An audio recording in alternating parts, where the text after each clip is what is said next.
நாகலிங்க மலர், தெய்வீக மலர்.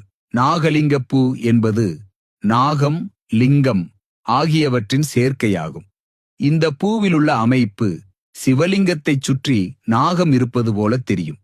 இந்த பூ சிவபெருமானுக்கு மிகவும் பிரியமானது. பூவிலுள்ள அமைப்பு சிவலிங்க வடிவம் கொண்டதால இது சிவ வழிபாட்டில் முக்கியம். நாகலிங்க பூ 21 ரிஷிகள் தங்களது தவ ஆற்றலால் அளிக்கப்பட்டதாக புராணங்கள் கூறுகின்றன. இந்த பூவை காண்பது கூட புண்ணியம் என்று நம்பப்படுகிறது. சிவனுக்கு இதை சமர்ப்பித்தால் பாவங்கள் நீங்கும், மன அமைதி கிடைக்கும், வாழ்க்கையில் நல்ல மாற்றங்கள் வரும். இந்த பூவின் நடுவில் லிங்கம் போன்ற உருவம், அதன் மீது பாம்பு தலை போன்ற அமைப்பு இருப்பதால் இது இயற்கையாகவே ஒரு தெய்வீக உருவம் போல கருதப்படுகிறது. இந்த பூ அதிகமாக சிவ கோவில்களில் பயன்படுத்தப்படுகிறது. குறிப்பாக பிரதோஷம், மகா சிவராத்திரி போன்ற நாட்களில் முக்கியம்.